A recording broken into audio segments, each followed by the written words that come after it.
dee commerce itam dëgg la sallallahu alayhi wa sallam nee na kullu taajirin faajir maanaam njaay daal moom ci la kàccoor fekk baax ba nee na kurul Abubakar rek jaaykat bu mu doon rek ci kàccoor la li ñu ko jubloo mooy dafa jafe sellal rek ndax yi ñu ciy wax yëpp bu fekkee ne li ñuy wax xilaaba ak xadia jëfandikoo nga ko alal ji bénéfice bi nga am araam na xilaaba ak xadia ak tadlis mooy nëbb ayib li ngay jaay ayib a ngi fi nga xam ne boo ko waxoon kii du ko jënd wala du ko jëndee li mu ko bëgg a jënd léegi boo ko waxoon du ko jënd lu toll noonu nga nëbb ko jaay ko ko bu yemal xaamee li nga xam ne moom la waroon a jar bu ayib bi feejoon la ca tegu da nga ko fay wala kooku mooy tadlis riche mooy nga boole lii nga koy jaay nga boole ci leneen lu ci bokkul yokke ko kuy jaay meew def ca ndox may wala yeneen yu mel noonu kooku itam riche moom la ñuy wax araam na ci njaay bu fekkente ne itam gannaaw riche ak loolu xilaaba ak xadia moom réew yi ñoo koy def sax moo di affaire kii publicité yi ñuy def publicité lu xaram la waaye ñi koy jëfandikoo faale wuñu lislaam moo di wax tagg njaay tagg li ngay jaay tagg ko tagg yoo xam ne li nga wax lépp nekku ca ba nit ki ñëw jënd riba nga lekk bu la ko jaayee li nga ko jëndee njëg gi mu la jox riba la kon nekkin lu mat a seet la bu fekkente ne yow seet nga sa diine it na nga seet nit ki ngay nekkal bu mu la xeeb bu mu la yab te dana la xeeb wala mu yab la mën na la ko def ci njaayante jëndante yéen ñëpp xam ngeen ne am na xeetu nit ñoo xam ne ay naar lañu dëkk fii ci Afrique du Nord mën naa bañ a àgg sax ci tur wi diggante ñaari réew la ñu nekk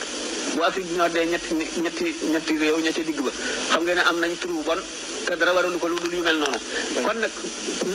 te ay jullit la ñuy tuddoo nga xam ne kon ñooñu yàq nañu seen turu réew ba buñ ne daanaka su ma mën a Algérie sax buñ ne kii algérien la rek lu ci tubaab yi déggee bandi la valeur la ku mal honnête la loolu war nañ ci bàyyi xel ba nit bañ a teg sa réew xas woowu lu ñaaw la maanaam publicité bi ma waxoon ci xilaaba publicité lu araam la heureusement ñi koy def ñi ci ëpp duñu ay jullit mooy tagg li ngay jaay wax ci loo xam ne amu ci wala xadia nga ne yow lii kat maa ngi ko jëndee 5000 mënu ma koo jaayee lu dul 6000 ndax faaw ma teg ci 1000 francs ndax transport bi ak li ma sama coono ak sama temps bi ma ciy kii fekk yow yaa ngi ko jëndee 2000 francs waa ji daal di jàpp ne fañ koy jëndee daal 5000 la fay jar comme boo ko jëndee fii 6000 war na jaadu fekk li nga wax dara amu ci kon kii jaay ki nga xam ne day jaay war na seetlu yooyu yëpp ki nga xam ne itam dañ koo embauché employé la war na seet yooyu nay wattuwaay retard yu bare gaaw a wàcc ak naxasaale wax loo xam ne amul te yoon mayu la ko nga dem doxi say soxla yenn ci bari mat nay seet bu yooyu wéyee nga xam ne dafa sa diine la ba noppi sa diine la ko sant ba noppi te day tax duñ la yab sa meloon itam ni nga melee ku la gis itam du la xeeb ndax nit am nañ ko xam ne bu ñëwee taxaw lu mu wax ak yow it doo ko jàpp mu am solo ak koo xam ne bu taxawee di la wax da nga ko déglu ci meloom rek yëpp kon yu mat a seet la yaakaar naa ne ci gàttal bu dee commerce itam dëgg la sallallahu alayhi wa sallam nee na kullu taajirin faajir maanaam njaay daal moom ci la kàccoor fekk baax ba nee na kurul Abubakar rek jaaykat bu mu doon rek ci kàccoor la li ñu ko jubloo mooy dafa jafe sellal rek ndax yi ñu ciy wax yëpp bu fekkee ne li ñuy wax xilaaba ak xadia jëfandikoo nga ko alal la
Liana